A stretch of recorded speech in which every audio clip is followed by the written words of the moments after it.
How much advance notice did they give? And then just thirdly on this, what is the overall U.S. reaction to the missile strike and Putin's comments today that he believes Russia has the right to strike any and take action against countries that provide weapons to Ukraine? Thanks, Lita. So trying to remember some of the order of your questions. So I can confirm that Russia did launch an experimental intermediate range ballistic missile. This IRBM was based on Russia's RS-26 Rubezh intercontinental ballistic missile model. In terms of notifications to the United States was pre-notified briefly before the launch through nuclear risk reduction channels. For more, I'd refer you to state on that. And I think your third question was on our reaction to Putin's comments. I mean, we've seen this type of, dangerous, reckless rhetoric before from President Putin. What we're focused on is continuing to support Ukraine with what it needs. Ukraine, as you know, has been successful in continuing to push back against Russian aggression. We just rolled out another $275 million package yesterday. You're going to see more packages continue in the weeks and months ahead left of this administration. So that's what we're really focused on. Of course, we're going to take seriously the rhetoric coming out of Russia, but our focus remains on arming Ukraine and supporting Ukraine what it needs the most on the battlefield. And as a reminder, as this reckless rhetoric continues, Putin can choose to end this war today. He can choose to withdraw Russian forces and end this and end, his war of aggression and his war of choice. So we're going to continue to focus on what Ukraine needs on the battlefield. Liz. To follow up on that, earlier this week, Putin signed a new nuclear doctrine for Russia. Have we seen their nuclear posture change at all? We haven't seen any adjustments that we've observed in their nuclear posture, and we haven't adjusted our nuclear posture in exchange. Something that I think I said on Tuesday is that the changes that we've made were expected and something that we had anticipated for a while. Again, extremely reckless, but we haven't made any adjustments to our posture. And something from earlier this week, the Ukraine's reported use of ATACMS. Can you confirm that Ukraine used ATACMS on targets in Russia? I still don't have anything to announce or confirm, but if there is more to share, I certainly will. Again, you just saw us roll out another $275 million package earlier this week. We're going to continue to supply Ukraine what it needs, but I'd really refer you to the Ukrainians to speak to their operations. Warren. Just to clarify something you said in response to Lita, you said this was based on an RS-26 Rubezh missile. Does that mean it was an RS-26, or was it one of the derivatives like an RS-28? Can you be just a little more specific on that? I can't get more specific other than that it was based off of what I would say is it was based off of the design of the RS-26. But I'm just not going to be able to give you more details than that right now. And then just a sort of related question on a different topic. The provision or the decision to provide anti-personnel mines to Ukraine, can you say, first, what type of anti-personnel mines, what makes you so confident that they'll be used correctly? And second, given the position of the administration essentially 2 years ago, does this require a presidential waiver or some step there to okay the export of these? So in terms of how the Ukrainians employ these mines on the battlefield, the Ukrainians have given us their assurances that they are going to only use them in Ukraine. We are providing a different variants of the type of mines. I'm just not going to get into more details than that. I think it's important to note that the reason why we are providing these APLs is because as the battlefield has changed and the fight has evolved over time, so have we, so have our support. And I think you saw the secretary speak to this on his travel, but Russia has changed their tactics. So they're not leading with their mechanized forces, they're leading with dismounted forces. And so because of that, we feel that these APLs and how they will be able to be used on the battlefield will be helpful to Ukraine. In terms of your second question on if there needs to be something, a type of waiver, I'd refer you to the White House to speak to that. Patrice. On a sort of scale of escalation, where do you see the IRBM? It's obviously not an ICBM, but a level of concern and where does this sort of lie, this particular missile? So this was a new type of lethal capability that was employed on the battlefield. So that's certainly of concern to us. And we're going to, I don't have an assessment of its impacts right now, but it's something that, of course, we're concerned by. But what's been escalatory in this war is the fact that Russia decided to turn to a foreign country and bring those, DPRK soldiers into the fight. So we're going to continue to monitor. What we're focused on is supporting Ukraine and arming Ukraine with what it needs. Just following up on Leah's question, President Putin said that actually the U.S. was escalating by giving, allowing Ukraine to hit inside Russia with the ATACMS, and that there was a possibility of the conflict becoming more global. If you could just sort of respond to that, his sort of, very clear sort of accusation that it was the United States' fault, that it was, becoming more escalatory. Yeah, I think it's pretty clear and couldn't be more black and white in what's escalatory here. Russia invaded its sovereign neighbor. We can go back 2 years, continue to look at the facts. We've been very clear publicly and privately to Russia that we're going to support Ukraine because another sovereign country doing that to its neighbors should not go unchecked. And the United States, our partners and allies around the world, stand for an international rules-based order. And that's what brings us together at the table, like-minded values and principles. So we're going to support Ukraine as long as it takes. And we've been pretty clear about that from the beginning. Again, Putin has the decision and the authority to end this war today. He continues to escalate. He continues to take provocative actions like you just saw with this recent IRBM that was launched into Ukraine, the bringing in of DPRK soldiers into the fight. Each time these actions are more escalatory, simply what the United States is doing and our 50 or so partners and allies around the world is giving Ukraine what it needs to be in the fight. And I also think it's important to remember that every single day, Russia is expending, approximately 1,200 casualties on the battlefield. Ukraine has proven itself time and again, and we're very proud to stand with them in this fight. Fadi. Thank you, Sabrina. Speaking of the rules-based order that say you're defending, the ICC today issued 2 warrants against for the Prime Minister of Israel, Mr. Netanyahu, and former Defense Minister, Mr. Gallant, alleging that they committed crimes against humanity, war crimes, including using starvation as a tool of war, a weapon of war. What do you think of that decision, and will it cause the department and the secretary to rethink the support you're providing Israel with in its war in Gaza? Thanks, Fadi, for the question. So the United States fundamentally rejects the court's decision to issue these arrest warrants for senior Israeli officials. We remain concerned by the prosecutor's rush to seek arrest warrants and, some of the processes that this has played out in. And again, we've been very clear that the ICC does not have jurisdiction over this matter. So, we're in coordination with our partners, including Israel, discussing next steps. I'm not going to have much more for you, as I might refer you to the State Department and the White House for a little bit more. But in terms of our support for Israel, we're continuing to support Israel with the assistance it needs in its, fight against Hamas and Lebanese Hezbollah.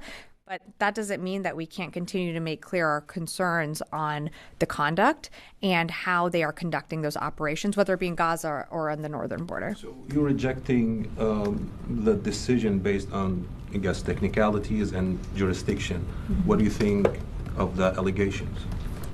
Committing war crimes and crimes against humanity.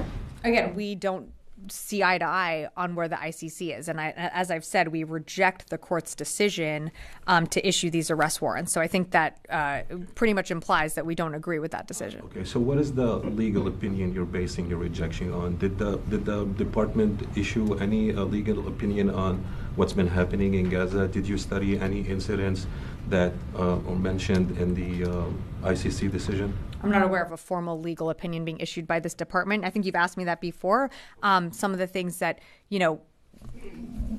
either public reports or private reports or reports from, NGOs, we always take those seriously. And we've had those conversations from here at the podium. And when Minister Gallant was in the seat previously, the secretary was regularly engaging with him about what was happening in Gaza, what was happening on that northern border in Lebanon. And I mean, we take it so seriously that we installed a maritime corridor to get aid into Gaza. So it's something that we're going to continue to engage with the Israelis on, and we have people in the region right now engaging on these issues that you're raising. So again, I'm not aware of like a legal review coming from this building, but all the issues that you raise every single day, whether it be here in this briefing room or in our office, we take very seriously. I have one more follow-up. Of course. So if you don't have any legal assessment, how can you reject what's been presented by a legal body, one of the highest, it's an international law court. How can you reject it if you don't have a counter legal assessment? Is it a political rejection? And if you don't have a legal assessment? Yeah, again, Fadi, I'm just not going to have more for you to provide other than what I said is that we reject the court's decision. That doesn't necessarily mean that it has to go through a legal process. We can reject decisions from the court that come down in various forms. We're in discussions with our partners, including Israel, on next steps, but I'm just not going to have more for you. Yeah. Thank you very much, Sabrina. The Russian president suggests that this regional conflict now has global elements, and the British are talking about fighting the Russian tonight if needed. IRBMs are being fired into Ukraine, and Ukraine is firing US and British missiles into Russia. So you are accusing Russia of escalating, they are accusing you back of escalating, but one thing is for certain, that things are escalating. Where do you think this is headed towards? Because many countries are very much concerned that hundreds of millions of people are going to be impacted by what could actually unfold. So, where do you think this is headed to? Well, I'll say something that we've said from the beginning is that we don't seek a wider regional conflict. We don't seek war with Russia. And I think we've been pretty clear about that from this podium and from this administration. What we are going to do, though, and what we have made clear in public channels and in private channels, is that we're not going to stand for another country invading its neighbor. And we're going to continue to support Ukraine in its fight. And I think it's important to remember that this isn't a secret. This was known from the very beginning. We warned Russia, back in 2022, not to do this. And they did it anyways. And so there are consequences for that. But we don't want to see this escalate into a wider regional conflict. We don't seek war with Russia. But absolutely, you're going to see like-minded allies and partners come together to support Ukraine. And that's what we're going to continue to do. I could ask one more follow-up. I know that you say that you don't want a wider war Sure. and that you don't want it to escalate, but it looks like it is kind of escalating from both U.S. sides. forces aren't in the fight. You don't see, the only other foreign country that's been brought into this fight is North Korean soldiers on the battlefield. But you're not seeing, U.S. fighters on the ground. And that's not the intention of this administration. You're right. You're saying that Russia invaded Ukraine. That's correct. You're saying that North Korean soldiers were brought into the battlefield. That's correct. Yeah. I'm not looking into who's right, who's wrong, but the fact is that things are escalating and other countries are getting dragged into this. So what I'm saying is that, are you concerned that this escalation is accelerating at a speed that no one would really like? I think we're always going to be concerned by the reckless rhetoric coming out. We are certainly concerned by the escalatory moves and acknowledging your point that Russia is making when it comes to employing DPRK forces on the ground. We acknowledge that is escalatory, and that would be met with a response. And that's what we're working with Ukraine on and continuing to support them on the battlefield. But to your larger question of, escalation and bringing in countries into the fight, I'll make it very clear again. We don't seek war with Russia. That's not our intention, but we absolutely are going to support Ukraine, and that's been something that the president has been very clear about since day one. Charlie. Thank you, Sabrina. You said the United States was notified. Was that a matter of days, hours, or minutes about this missile? In his remarks today, Putin said that U.S. defense systems are incapable of intercepting these weapons anyway. How much of a threat do they pose? And second question, there are reports today that a North Korean general may have been injured. Can you confirm that they've engaged in combat or confirm that report? I can't confirm the report on a North Korean general officer, I think you said, being injured in the battlefield. But that being said, where they are positioned, they are absolutely fair target, and we absolutely expect them to be engaged in the fight, but I can't independently confirm those reports. I've seen them. In terms of, Putin's comments on our force posture or our defense systems, I'm just not going to get into that. But what I can tell you is that, again, we're going to continue to support Ukraine with what it needs to be successful on the battlefield. And I think you asked about the pre-notification. We were pre-notified briefly before the launch, but I'm just not going to get into more specifics than that. Does this weapon, experimental or not, he suggests that there are more of them, and he intends to use them, and he will warn, as he has done. Do they pose a real and present threat in this conflict? Any weapon that's going to be employed on the battlefield absolutely imposes a threat to the Ukrainians, and that's why this was, as we said, an experimental intermediate range ballistic missile. It's certainly concerning that they are employing it on the battlefield. But again, Ukraine has withstood countless attacks from Russia, including missiles with significantly larger warheads than this weapon. So we're going to continue to support Ukraine with what it needs. Janie. Thank you very much, Sabrina. A few questions about Russia, North Korea, and Ukraine. First question, North Korea announced that it will send 100,000 more troops if the soldiers it dispatches die in the Ukraine war. And also President Zelensky said that up to 100,000 North Korean troops would dispatch it in the battle. How would you react to that? So we're not tracking that 100,000 North Korean troops have been sent to Russia or to fight in this war. What we are tracking and our assessments is that there's probably over 11,000 DPRK soldiers that are in the Kursk region. And as I said on Tuesday, could there be more that get sent to the battlefield? Absolutely. Something that we're going to continue to monitor. But right now our assessment is that it's approximately 11,000 or over 11,000, I should say, in the Kursk region.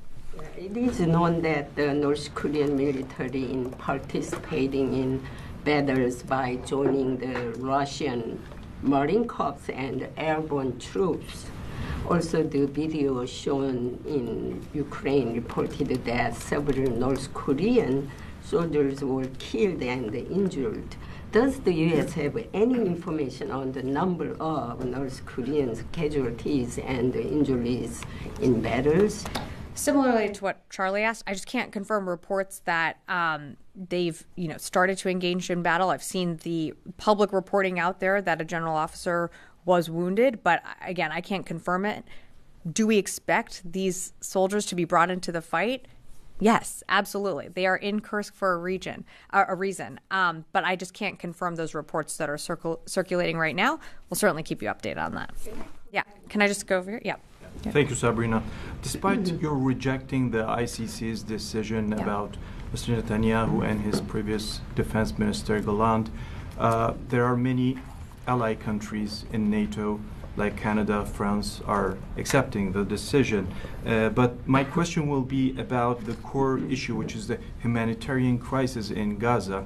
Mr. Secretary was the first to say that the humanitarian issue in Gaza could be a tactical defeat for Israel if they don't take care of it. Mm-hmm. So now we are far beyond that line, and you just sent a shared letter with the State Department to the Israelis to recheck their position and the humanitarian situation in Gaza, or otherwise you could see what you are going to do with the weapons supply to the Israelis. So after this decision, even if you reject it, do you have anything to do to check the humanitarian issue in Gaza and improve it for the Gazans?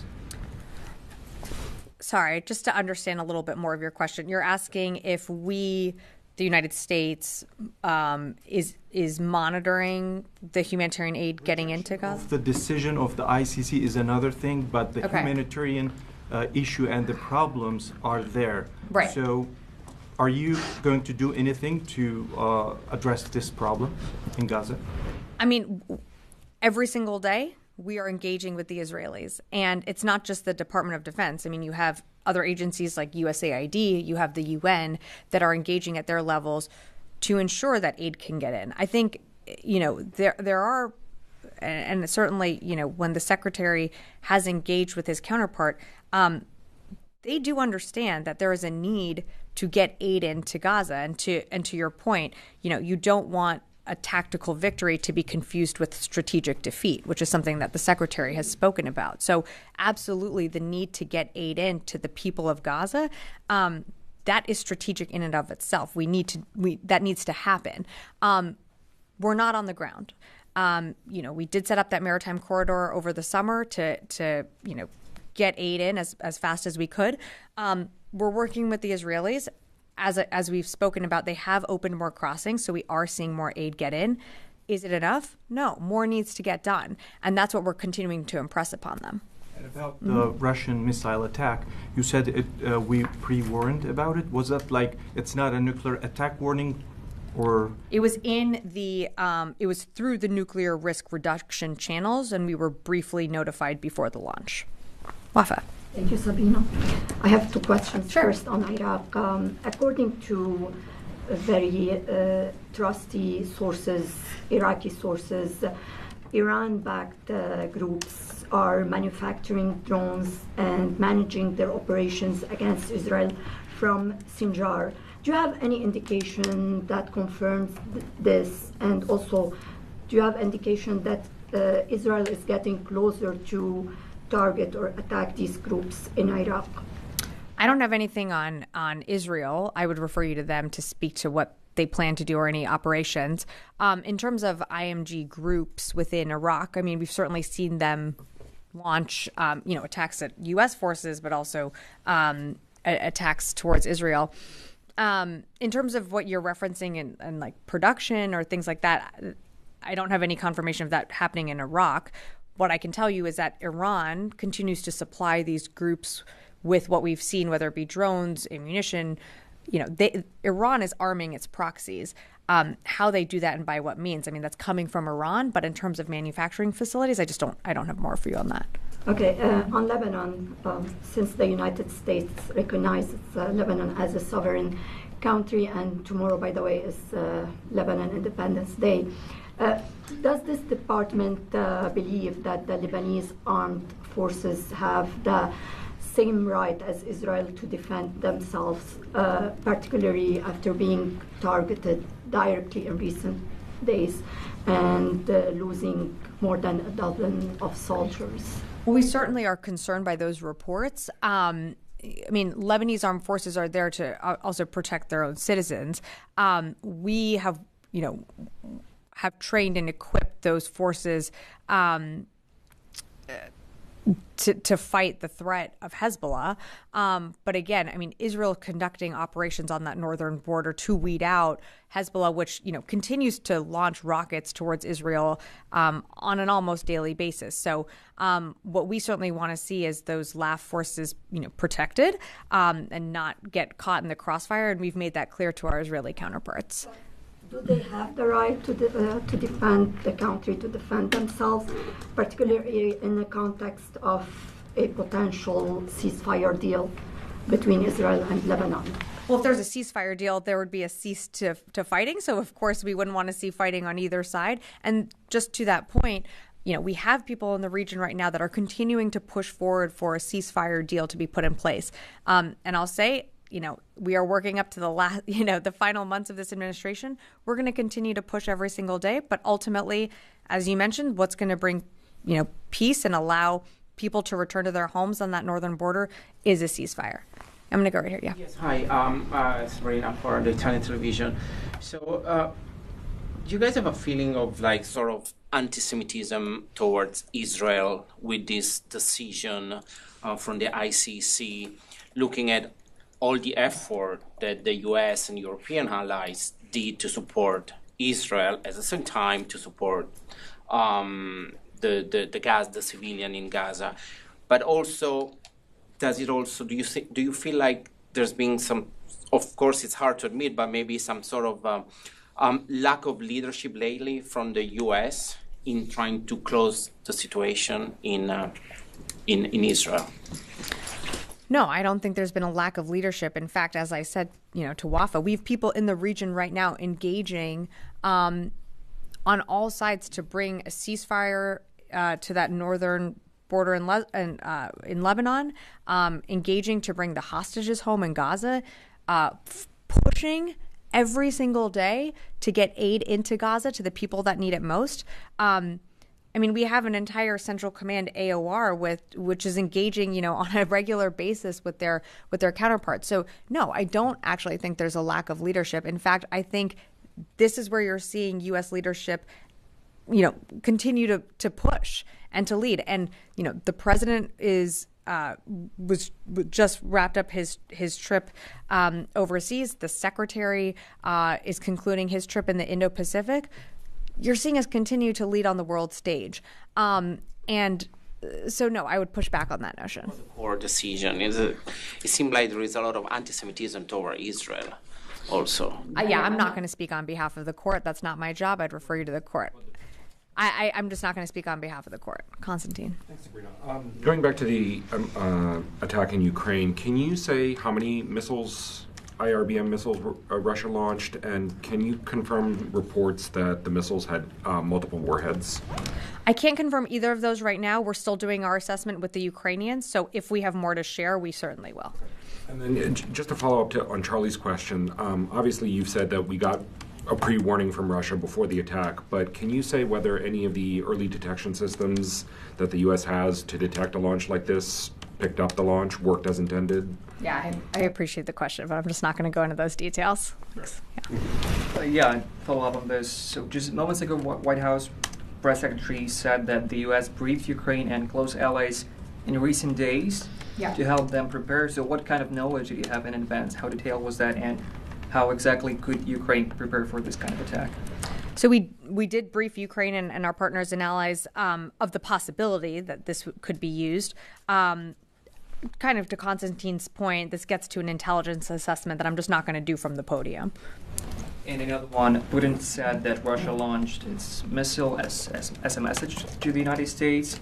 He said that Russia considers itself entitled to use its weapons against the military facilities of those countries who support Ukraine with their weapons. What's your response to that? So we've seen this rhetoric before. And again, we've been, in private channels as well, very clear to Russia that, the invasion of its sovereign neighbor was an escalatory action and is going to be met with a response on the global stage. And that's why you see over 50 countries coming together to support Ukraine with what it needs, including the United States. So again, the escalatory action, I think, fine to focus on his language and what he's saying, but the escalatory action began in 2022 when Russia invaded its neighbor. Louis. Going back to the missile, the Ukrainian government seems to be identifying this as an ICBM. Can you tell us the distinction and why there's a difference or a disconnect between the U.S. assessment and the Ukrainian assessment? It's an initial assessment that they probably did. An IRBM and an ICBM, they can have similar flight paths, they can have high trajectories, they can carry large payloads, but the main difference lies in the range and the strategic purpose. And so I think, probably an initial assessment was done, but of course that's just an initial assessment. And once we were able to do more, we assessed that this was, we know that it was an intermediate range ballistic missile. And at the top, you mentioned that this is an experimental missile. What makes it experimental? What makes it experimental is that this was the first time it was used on the battlefield. Yeah. I have two questions, please. One, when was the last time Secretary spoke with the Russian defense minister, or what Russians are saying about this longest war now in recent history, 1,000 days and war still going on? I'm sorry, I don't remember the exact date that the secretary spoke to his Russian counterpart, but we did put out a readout of that, and that is available on defense.gov. I want to say it was earlier this summer, but I'm sorry, I don't have that off the top of my head. Second question, as far as North Korea's support for Russia against Ukraine, some reports are saying that if you can confirm that who's behind North Korea helping Russia, is it China? Is playing the games or fighting or helping Russia through North Korea? Yeah, so I'm not going to speak on behalf of North Korea, but I think North Korea has shown its ability to make its own decisions in supporting Russia in its war. Certainly, we've engaged our PRC counterparts when it comes to what's happening on the battlefield in Ukraine, but I think North Korea has certainly demonstrated that they want to support Russia in its continuing war, and if that means sending off 11,000 soldiers to die on the battlefield, then so be it. Just a quick speaking with the Chinese counterparts and all that. What are they saying, or what is their reaction on this Ukraine and Russia war, and now North Korea involved? Yeah, I'm certainly not going to be the spokesperson for the PRC. Yeah, in the back. Yeah, and then I'll come to Idris. I wanted to ask a question about the anti-personnel mines. Sure. Can you confirm that those were included in the package yesterday? And are you expecting to send multiple tranches of those? They were included in the most recent drawdown.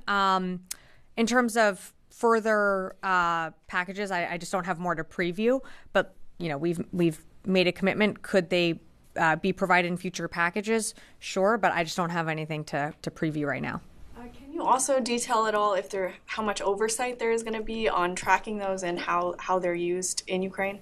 Well, so once our equipment or any capabilities turned over to Ukraine, we work with them and they give us assurances of how they're used. Ukraine has given us the assurances that they're going to be used on the Ukrainian territory. But it doesn't change the requirement that Ukraine is going to have to conduct a massive demining effort at the end of this war to remove any unexploded ordnance, both from the landmines that Russia hasn't put in place and also to anything else that has been used on the battlefield. We've already seen them conduct this type of operation, in some of the territory that they've recaptured. But, the U.S. is committed to supporting them and to helping them with what they need in those demining efforts. But absolutely, they have committed that they're going to use these mines in their own territory. And I should have added that they're not going to use them in populated areas. So there's no additional tracking in addition to what would be other equipment? We're not tracking it in terms of where they place them, but certainly we are going to, they have given us their assurances that they will be employed in a way that, protects civilians as well. Idris, yeah. Answered Louis' question. He said it was Sure. experimental because it was the first time it was used. It was the first time we've ever seen it used on the battlefield. That's correct. A experiment or a test that they carried out, or is it now operational, I guess? Sure. Sorry, I didn't mean to not expand more on Louis' question. That's really for Russia to speak to. If they consider this a test, the way we would consider this experimental, in that this is the first time we've seen this type of capability used. We haven't seen them use this previously, and it's It's a new capability. Then instead of experimental, sounds like it might be developed, Well, may not be developed. This is like where I would refer you to. I can't say it's a new capability in that it is building on a capability that they have. As I said, it was based on the RS-26, but it's the first time that we've seen it employed on the battlefield in this way. So that's why we consider it experimental. But again, for Russia, characterizing it as a test, or do we expect them to use this again? That's not something I can really answer. Are there other IRBM capabilities? I just don't have more for you right now. Is this missile capable of carrying a nuclear warhead? It could be refitted to certainly carry different types of, conventional or nuclear warheads. But, again, that's all I could share with you today. Okay. Thanks, everyone.